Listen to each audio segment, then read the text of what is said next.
에이지라는 거를 결국에는 안정적으로 뭔가 추출하기 위해서 가져가는 거잖아요. 이거 예전 방식인 것 같은 생각이 듭니다. 안스타일 월커 월요일에 커피 라이브.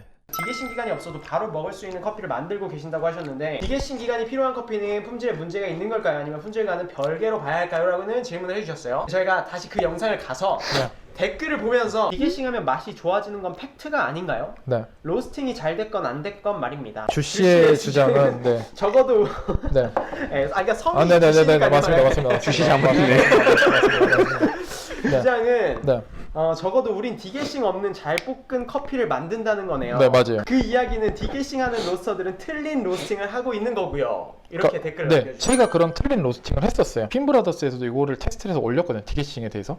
그래서 거기서도 관능적으로 테스트를 했을 때 첫날이 가장 긍정적인 포인트가 제일 높더라고요. 결국은 성분의 손실이 계속 일어나기 때문에 시간이 지나면 지날수록 가장 맛있게 먹을 수 있을 때는 가장 로스팅이 빨리 끝난 그 시점이지 않나. 그리고 이제 그때도 설명드린 것처럼 디게싱 가장의 문제가 아니라 디게싱을 길게 가져가야 되는 커피는 정상적으로 나오는 가스 이상의 가스가 나오기 때문에 디게싱을 해야 추출이 되는 거잖아요. 그러니까 그게 문제가 되는 거지. 내가 그날 바로 추출을 해도 정상적으로 추출될 만큼의 가스면 문제가 없는 거예요. 디게싱이 되면서 그럼 가스가 좀 줄면서 추출이 편해지니까 더 쉽게 추출이 가능하니까 맛이 더 좋아질 수는 있지만 처음에 좀 어려운 부분에서도 충분히 추출로 잡아만 낸다면 그때가 더 맛있게 먹을 수 있다. 초보자분들이라고 할 수 있을까요? 이제 커피에 입문한 분들은 커피를 먹을 때 디게싱을 해야 맛이 있다, 그냥 안정적인 추출을 가져갈 수 있다, 이렇게 배우는 경우도 굉장히 많아요. 네. 그래서 이 영상을 보고 아주 혼란스러워요 라고 하시는 분이 꽤 있었어요. 네. 해주고 싶으신 말씀이 있다면 그런 분들에게. 제가 커피를 대하는 입장은 어떤 책을 보시든 뭘 하든 그 사람들이 해보는 거를 일단 의심하고 해보시는 게, 제가 했던 이야기도 의심하고 해보시면 돼요. 해보시면 아실 거거든요. 재밌는 주제를 던졌구나 네. 라고 생각해 주시면. 그건 것 같아요. 100%안 가져간다기보다는 최소한으로 뭔가 디게싱을 안 갖춰도 먹을 수 있는 커피를 제공한다면은 네. 근데 그게 고정관념이 굉장히 무서운 것 같아요. 기술이 계속 발전을 했어요. 기계도 그렇고 생두의 퀄리티도 그렇고 로스팅도 그만큼 끌어올려야 되는 생각이거든요. 그러니까 에이지라는 거를 결국에는 이 내가 로스팅한 거를 안정적으로 뭔가 추출하기 위해서 가져가는 거잖아요. 이거 예전 방식인 것 같은 생각이 드는 거예요. 책에 나와 있잖아요. 에이징 관련된 책들. 다 예전 책들이에요. 그리고 예전 데이터들이고 예전에 유명했던 분들이 썼던 그런 자료들인데 이 에이징을 안 거치고 뭔가 결과물을 뽑을 수도 있잖아요. 그러면 훨씬 더 좋지 않을까? 좋지 않을까? 조심스럽게 말씀하시네요. 네네네. 본부장님은 그렇게 말씀 안 하셨거든요. 그 디게싱을 네. 안 해도 된다는 신념이 네. 노데미지 연관이 그게, 되는 그게 이렇게 연관이 돼서 가는 거죠. 언젠간 저희 이야기를 쉽게 동해 주실 시간이 오겠지요. 숙성, 디게싱 다 같은 의미의 용어라고 보면 될까요? 업체마다 전문가들마다 용어를 혼용해서 사용하는데 네네네. 이거 되게 좋은 질문인 것 같아요. 궁금했어요. 똑같은 이야기 네. 같아요. 그거는. 네. 숙성, 디게싱, 에이징. 네. 네, 다 똑같은 이야기잖아요. 비슷한 네. 뉘앙스. 결국은 네. 목적이 똑같잖아요. 이제 다시 돌아가서 좋은 생두를 셀렉을 해서 네네. 그 생두가 가지고 있는 포텐셜을 최대한 이끌어내는 게 로스터의 역할이다. 네네. 데미지를 주지 않으면서 네. 라고 하셨잖아요. 네. 그러면은 생두를 셀렉하는 능력이 굉장히 중요할 것 같다는 생각이 드는데 네. 180 커피 로스터스는 생두를 선택하는 기준이 있는지, 생두를 어떻게 셀렉을 하시는지 여쭤보고 싶어요. 일단 기본적으로 대표님하고 일단 기본적으로 단 컵이 여러 개가 있으면 생두를 보고 뭐가 더 단단한지, 그래서 좀 더 단단하고 알 작은 쪽으로 고르는 편이에요. 아, 크기가 작은 쪽이요? 네. 단단하고 크기가 작은 쪽? 네. 열에 좀 더 강한 쪽을 찾아요. 우리 옛날 보면은 네. 수프리모 많이 찾았잖아요. 수프리 안 써요. 네네. 그런 게 열에 약해서. 아, 스프리모가 제일 스크린 사이즈가 크니까. 네네네. 케냐도 AB 쓰고 웬만하면 알 작은 거를 찾아요. 근데 이제 마라고유 배 같은 건 이제 저거는 어쩔 수 없잖아요. 저거 뽑기가 이제 어려워서 커서 어렵거든요. 쉽게 열을 먹어서. 그래서 이제 기본적으로 베이스나 이런 거 쓰는 거는 무조건 단단한 거. 네, 달고 단단한 거 위주로 찾아요. 그리고 클린컵. 네, 클린컵. 맨 마지막에 네네, 클린컵만. 클린컵. 왜 보통 큰 사이즈면은 제일 좋은 등급이다라고 알고 계시는데 그쵸. 그러면 오히려 제일 큰 사이즈는 찾지 않으시고 네. 그거보다 뭐 한두 단계 낮은 사이즈를 네. 선택을 하시는 거예요? 네네네. 다치지 않을 네. 만큼의 최대 열량을 공급하는 게 저희의 스타일이다 보니까 커핑하고 맛 보고 콩 보고 사이즈 보고. 콩 사이즈 보고 네. 막 제껴버려요. 네. 아, 너무 크면은 네. 네네네. 맛이 있는데 네. 콩 사이즈 크면 이게 베이스 쓸 거면 그냥 좀 빼는. 싱글을 고르는 기준이 있다면 싱글 살 때는 국내 업체들 거 많이 네. 사요. 그러니까 일단 다 같이 뭐 로스팅 팀, 바리스타 팀 있는 대로 다 커핑을 하고 선호도 독단적으로 이거 사야지라고가 아니라 제일 괜찮은 거 물어보고 비슷한 게 나왔어요. 근데 하나만 사야 돼. 그럼 이름 예쁜 거. 중요한 네. 포인트다. 네네네. 그러니까 이게 셀링 판매할 때 이름 예쁜 게 좋아서 입에 착착 감기는 이름들이 있어요. 만약에 비슷한 퀄리티면 네.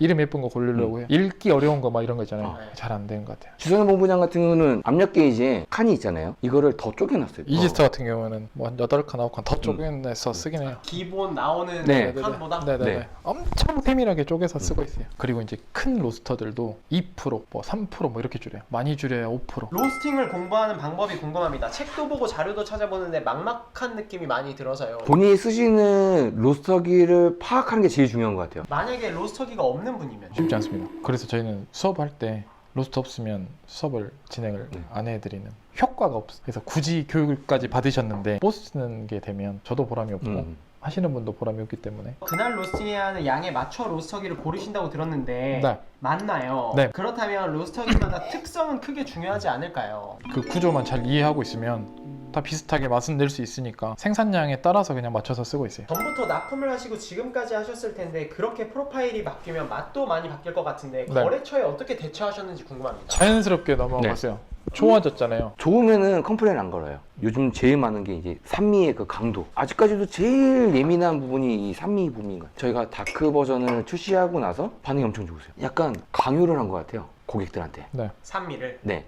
이게 좋은 산미야. 이게 좋은 거래요. 그러니까 저희도 그때 당시에 산미 굉장히 센 거 딱 먹고 나서 얼굴 표정은 막 이거질 것 같은데 오 맛있다고 막 그런 경우가 많았던 것 같아요. 여러 번 마셔도 무난한 그런 커피가 좋은 커피 아닐까라는 정말 기호식품이잖아요. 근데 고객들은 은근히 아직도 이런 산미의 거부감이 굉장히 큰 것 같아요. 근데 우리는 스페셜티 커피를 하니 이 정도의 산미는 드셔야 된다라고 약간 강요했던. 그래서 지금 힘듭니다, 저희가.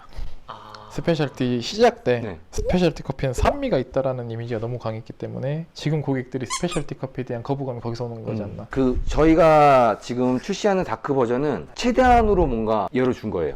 더 가면 타요. 갈 수 있는 최대한까지 가본 거거든요. 그리고 다크 로스팅은 더 좋은 커피로 해야 돼요. 다크 로스팅을 싼 커피로 해버리면 그래서 다크 로스팅의 이미지가 안 좋은 거거든요. 좋은 커피로 해야 거기까지 갔을 때도 얘가 갖고 있는 포텐셜이 남아있을 거고 열에도 잘 버틸 거고 다크 로스팅은 빠른 로스팅으로 라이트 로스팅은 느린 로스팅으로 얘기하셨던 게 기억나는데 왜 그런 거죠? 다크 로스팅은 열에 되게 약한 위치까지 가야 돼요. 되게 약한 열을 사용하면서 빠르게 로스팅을 해야 커피가 안 닫히거든요. 라이트 로스팅은 충분한 열량을 공급하지 않으면 자칫 언더가 나기 때문에 충분한 시간을 줘야 돼서 그렇게 로스팅을 해야 된다고 말씀드렸어요. 근래에 뭐 로스터리 샵에서 에티오피아 COE 넘버 7을 구매했습니다. 육안으로 보기엔 미디움 정도 된 상태였습니다. 그런데 아무리 다양한 방식으로 내려도 후미의 텁텁한 맛이 섞여 나왔습니다. 컵노트도 선명하지 않았습니다. 이런 경우에 원두에 어떤 데미지가 입혀진 것으로 볼 수 있을까요? 총체적 난국이지 않나. 저희가 생각하는 저희 로스팅팀에서 생각하는 저런 만약 뉘앙스가 나왔다. 언더도 나왔고 베이크도 나왔고 번트도 나왔다. 다 나왔던. 본문에 DTR이라는 단어를 안 쓰세요? 안 쓴다기보다 큰 의미를 두진 않아요. 디벨롭 타임 레이트가 DTR이거든요. 1차부터 배출 시까지의 길이 전체 로스팅 구간에서 이 구간이 얼만큼 차지하는지를. 근데 이거를 뭐 몇 프로를 가져가야 된다, 몇 프로를 안쪽으로 와야 된다, 넘어야 된다라고 하는데 저희한테는 그거 DTR은 그냥 A라는 커피를 180도에 투입해서 210도에 배출을 했는데 10분이 걸렸어요. 근데 이때 DTR이 15%예요. 예를 들어. 근데 맛있었어요. 두 번째 커피를 볶았어요. 똑같은 커피를. 근데 이것도 아까는 이게 10분이었는데 뭐 9분 한 55초에 210도에 배출하고 DTR이 15%는 14%예요. 비슷하잖아요. 비슷하게 볶였다 정도의 가치밖에 없어요. 저희한테는. 그걸로 네. 뭐 로스팅이 잘 됐다 안 네네. 됐다 네, 판단하지 않는다. 네, 그건 아니에요. 네, 그래서 뭐 DTR이 몇 프로기 때문에 이런 맛이다라기보다는 전체 구간을 봐야 되거든요. 이 한 구간이 아니라. 스크롤드 S7 유저입니다. DTR 계산을 1차 크랙 표시 지점부터 표시해주기 때문에 표시 타이밍이 아주 중요한데요. 첫 팝을 기준으로 해야 할지 대부분의 팝이 터질 대로 해야 할지 알고 싶습니다. 저희는 소리로 안 찾거든요. 그래프에 변화가 있을 때 실질적으로 드럼 내부에 변화가 있는 거를 체크가 돼야 팝이라고 인정을 해요. 그러니까 소리가 아니라. 그래서 로스팅 하시다 보면 그래프가 그 지점에서 급격히 변화하는 구간이 와요. 그럼 거기가 1차 팝이에요. 커피로 모이다 TV. 저도 이거 되게 많이 공감하는 이야기거든요. 외국 문물이 생각을 못하게. 그러니까 다양한 사고를 못하게 네네네네. 만들어놨습니다. 외국에서 이렇다 하면 우르르 가는 분위기가 있잖아요. 그러니까 그게 너무 아쉬워요. 근데 우리나라 로스터도 진짜 커피도 그렇고 진짜 잘해요. 진짜 한국 로스터들이 진짜 네. 잘하거든요. 제가 아니라 진짜 한국 로스터들, 한국 바리스타들이 진짜 잘하는데 한국 바리스타들이 이야기하는 것보다 외국 바리스타나 로스터들이 이야기하는 게 좀 더 많이 먹히는 느낌이라 너무 그게 속상한 것 같아요. 화력 조절 자주 하신다고 하셨잖아요. 보통 온도를 내리는 걸로 아는데 올릴 때도 있나요? 없어요. 수분이 로스팅 도중에 계속 떨어지는 것밖에 없거든요. 중간에 수분을 공급을 할 수 없잖아요. 열에 대한 방어력이 계속 떨어지는 것만 있어요. 근데 나는 이제 더 이상 버틸 힘이 없어. 내가 더 세게 때리는 거야. 그러니까 다치는 거거든요. 네. 의외로 1차 크랙이 시작되고부터 더 화력 조절을 더 조심스럽게 해야 네, 돼요. 더 잘해야 돼요. 1차 크랙 이후부터가 정말 자칫하면 타거든요. 로스터기 용량이 크면 표현할 수 있는 맛도 풍부해지나요? 아니, 작아도 똑같이 할 수 있어요. 그러니까 충분한 열량이라는 이유 때문에 그런 것 같은데 작은 것도 충분하게 열량만 공급하면 똑같이. 네. 선블렌딩과 후블렌딩에 대한 생각은 어떠세요? 선블렌딩 것 같아요. 선블렌딩 할 때 생두 자체를 비슷한 상하끼리 묶는 거예요. 아, 그게 베스트입니다. 예를 들어서 뭐 하드한 콩하고 소프트한 콩하고 꼭 얘를 블렌딩을 써야 돼요. 이 정말 안 맞다면 얘는 후블렌딩. 근데 최대한 얘랑 성향이 비슷하게 생두부터 셀렉을 할 것 같아요. 저는 추출의 기준을 두고 무조건 선블렌딩. 후블렌딩에서의 뭐 장점도 있겠지만 결국은 호퍼가 이렇게 있으면 섞잖아요. 섞어도 이게 안 나오거든요. 정확한 비율로. 그리고 이제 포인트가 이거는 이 포인트고 이건 이 포인트면 어쨌든 교집합 포인트를 찾아야 되잖아요. 추출할 때 커피의 포인트에 따라서 그라인딩이나 물 온도나 바뀌기 때문에 그게 추출에 조금 더 어려울 것 같아서 샷감 편차가 커질 것 같아서 선블렌딩이 낫다. 저는 이제 제 스타일이 그렇다는 거고 뭐 후블렌딩 해도 괜찮죠. 오늘 어떠셨어요? 이렇게 얼거 해보시니까 보는 게 나은 것 같아요.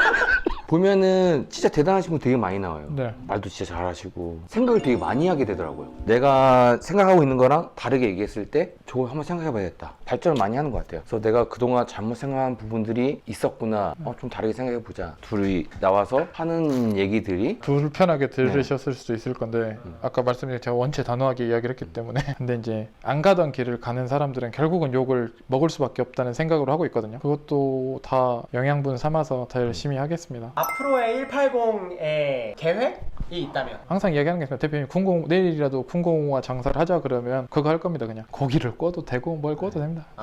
네. 저는 저랑 인연 맺은 이 친구들하고 진짜 재밌게 했으면 좋겠어요. 스트레스 받지 않고. 이런 데서 이야기를 해야 네. 진짜 이루어질 건데 네. 대표님이랑은 저희가 최종 목표가 있기 때문에 뭐예요? 저희 낚시터를 네. 차리는 게 최종 목표라서 진짜요? 네. 낚시터를 네. 차리기 위해서 지금 열심히 커피를 하고 있습니다. If everything I dreamt of it was true, I'd take your blessings with your heart.